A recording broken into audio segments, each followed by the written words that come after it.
Nako, holiday season na at naaalala ko no nagsisimula pa lang ako ng pagtitinda ng mga pastries. And this is one of my best sellers. A classic dessert na talaga naman pag sinerve mo during Noche Buena, Medianoche, or kahit on an ordinary day, talaga mapapawaw ang mga kakain. This is blueberry cheesecake, but it's no bake.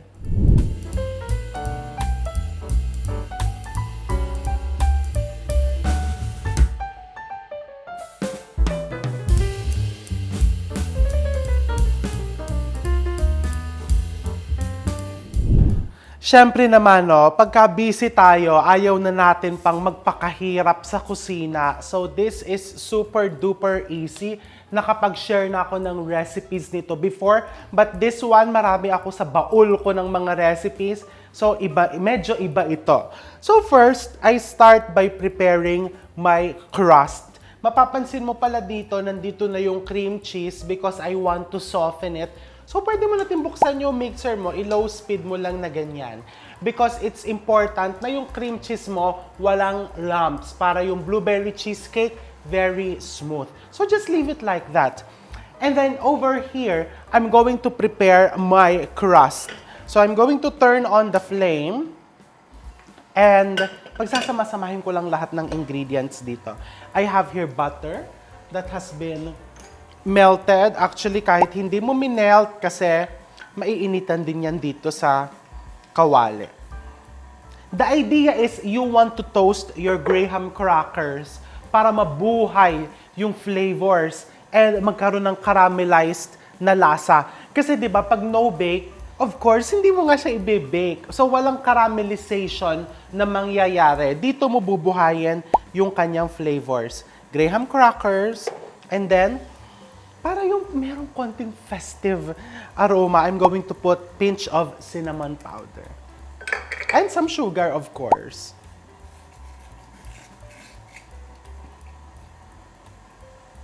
Tustahin ng konti. Hanggang maamoy mo natutusta ng konti yung graham.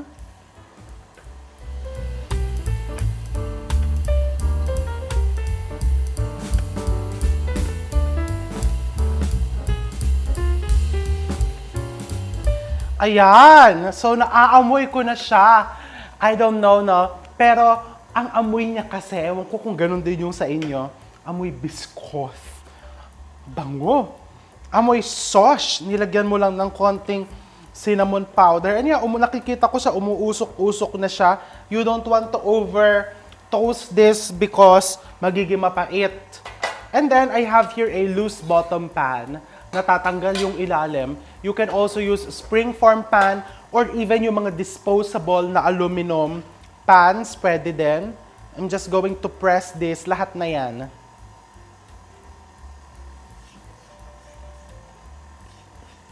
Against the bottom of my pan.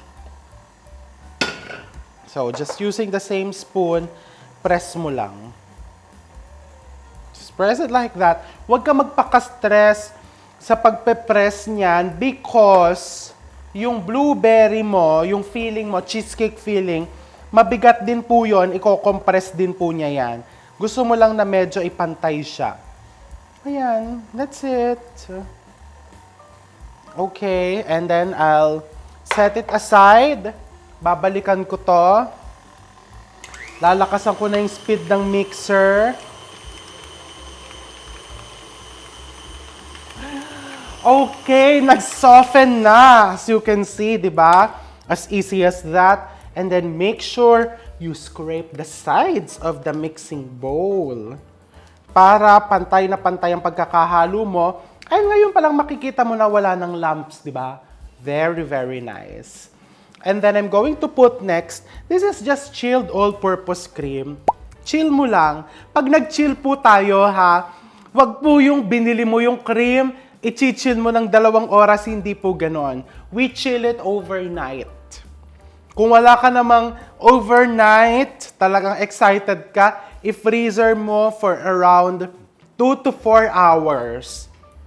2 hours is actually enough, pero wag mong iiwan sa freezer overnight. Kasi magko-curdle yung cream. Yung makikita mong nagtutubig. Mix it, low speed. Iwan mo lang dyan. And then, let's prepare our gelatin. So, eto yung gelatin ko. This is around 2 tablespoons of gelatin. Ang gelatin ko ay iba sa gulaman. Again, gelatin is a protein. Gulaman is carbohydrate. If you would ask me, mas gusto ko po ang gelatin kasi ini-stabilize niya yung no-bake dessert mo without giving it that matigas na mouthfeel. Kasi pag gulaman, tumitigas. Gelatin, nagiging stable lang. Okay, so I'm going to mix my gelatin powder. Isasama ko sa asukal ko na tumigas na yung sugar ko, kahihintay sa akin. Mix mo lang na ganyan. Ito, lalakasan ko na yung speed niya.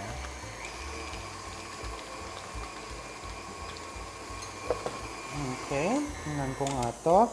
Scrape the sides. Balikan natin. Papaltang ko yung attachment ko kasi hindi nababasag masyado yung cream cheese. And then low speed lang to, hawag mong... Kasi pag high speed mo, mag-curdle, you will incorporate too much air into the mixture. So this one, minix ko lang yung gelatin sa sugar and then tutunawin lang natin to over low flame. Pwede mo din i-microwave lang.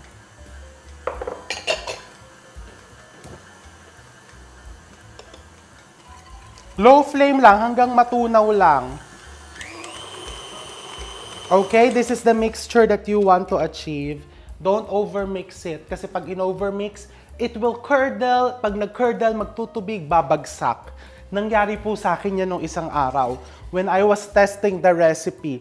Ano naman ang solution? I-blender mo or i-food processor mo. Mabubuo ulit siya. But, Diyos ko, yung hugasan, di ba? So, you want to avoid that. Kaya, bantayan mong mabuti yan. Eto naman, hanggang umusok lang pag nakita mong wala ng particles ng gelatin and sugar. So, once you see na umuusok na yung gelatin mixture mo, okay na yan. Don't bring it to a boil. Kasi pag binoil mo yan, hihina yung gelatin. So, turn the flame off. And ganito po ang technique niyan. Bukas yung mixer. Itong mainit na gelatin, ibubuhos mo dito on a steady stream.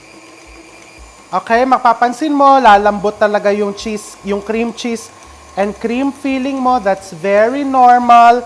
It means na nag-i-incorporate yung gelatin.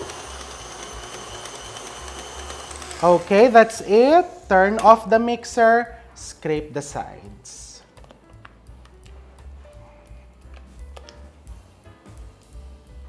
Ayan na po yun. I'll just give it one final mix. Nakita nyo ha, kaya daldal ako ng daldal kasi this recipe sounds easy. It is really easy, pero kailangan alam mo yung proper timing ng mga ingredients. Kasi otherwise, pag binuhos mo to ng paunti-unti, titigil ka, ibabalik mo, natakot ka, mag-curdle yung mixture mo. So, kahit no-bake dessert siya, meron pong mga principles behind its preparation. Isang mix pa. Low speed na lang. Kasi you don't want your dessert to become very airy. Magiging mousse na po yon. Hindi na po cheesecake. Magkaiba po yon. And then next, ilalagay ko na siya sa aking pan. Kailangan mo na siyang ilagay ngayon. Kasi kung hindi, magseset na po siya dito sa mixing bowl mo. Buhos mo lang. Don't worry about the small lumps. Huwag ka na magpaka-stress dyan sa mga small lumps na yan. In general, huwag ka na magpaka-stress sa buhay. Just enjoy. Okay, and then just using a small angled spatula, yan, patagin mo lang. Okay. And then just give it a nice top para lang mas pumantay. And then this one, I'm going to chill this at least overnight or 6 to 8 hours. So kung may bisita ka ng dinner, lunchtime or after breakfast, gawin mo na. And syempre, meron na akong ginawa nandun sa ref ko. Ilalabas ko and we're going to assemble it next. Okay, so of course, I have one here that I prepared yesterday. Pag nag-set, lagyan mo lang ng cling wrap sa ibabaw na ganyan. Makikita mo, merong maliit na uka dito sa gitna kasi para bang naiisip ko na lagyan ko ba ng sugar to? Parang nalilito ako sa dami ng tinest kong recipe the other day. So, the best way to try it is you just get a knife and kumuhit ka lang ng maliit sa gitna. Okay? So, iyan ang pinakamalaking tip na ibibigay ko sa inyo in cooking and in baking. When you are in doubt, tikman mo. Ganun lang, dapat lahat tinitikman para sigurado. So, tinikman ko yan yesterday and okay naman. Very good naman ang testing ko. So, eto yon, you just get a baso and then ilusan mo lang yung gilid. Ayan o, push mo lang. And matatanggal mo yan. Just have to be careful. Okay? Very nice. Diba? Very, very nice. And then, if you want to remove it from the pan, syempre, kung ipangririgalo mo, diba? Alam nga namang ibigay mo din sa kapitbahay mo tong pan. You just put it like that, and then using a spatula, isa-slide mo. Kailangan po chilled ha, kasi kung hindi, madudurog. Okay? Tulak mo lang. That's it. Siyempre nakakakaba, mas ako kinabahan. And then, it's time for you to dress it with topping of your choice. So today, I want to put blueberries. Yun kasi yung classic talaga eh. So I have your canned blueberries. Bakit ba pinatong ko pa yan dyan? Pagka nahulog ko yan, Diyos ko, bukas ko pa matutuloy itong video ko. Dito na lang. And then, haluin mo muna to. You mix it like that to make sure na pantay yung dami ng blueberry and ng syrup. And then, ipatong mo lang na ganyan.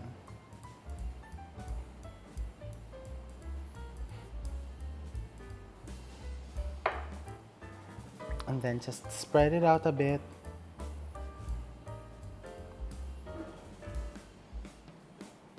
You don't want to put too much kasi nakakaumay. But still, ayaw mo naman tipirin. So, maganda yung sapat lang. And then, wag mong isasagad hanggang dun sa dulo. Depende na lang kung gusto mo talagang merong tumutulo effect na blueberries sa side. Isn't it bongga?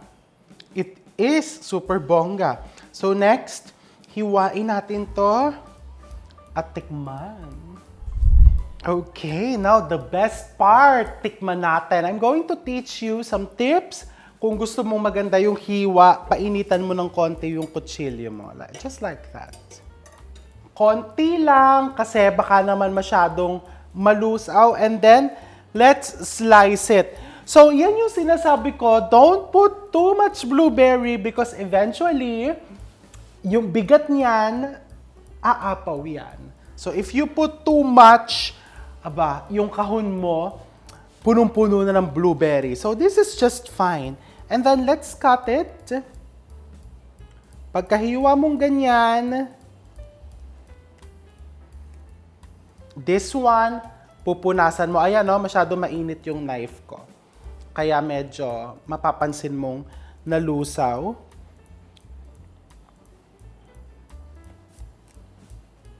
This is just perfect.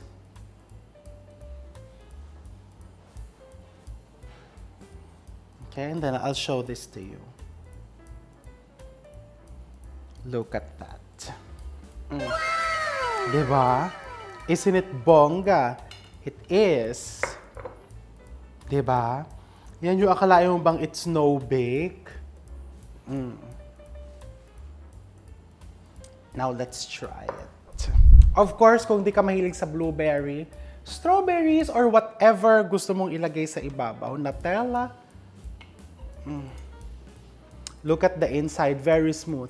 Again, the purpose of...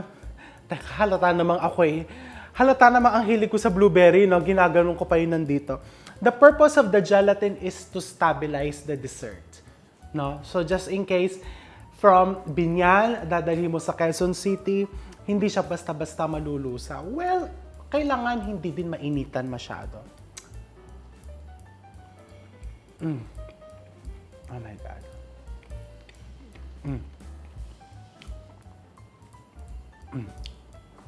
Super perfect.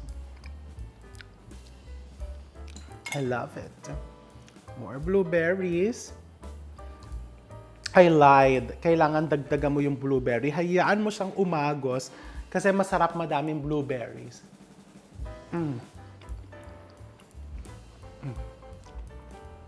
Huwag ka na maghintay. Kahit hindi pa December,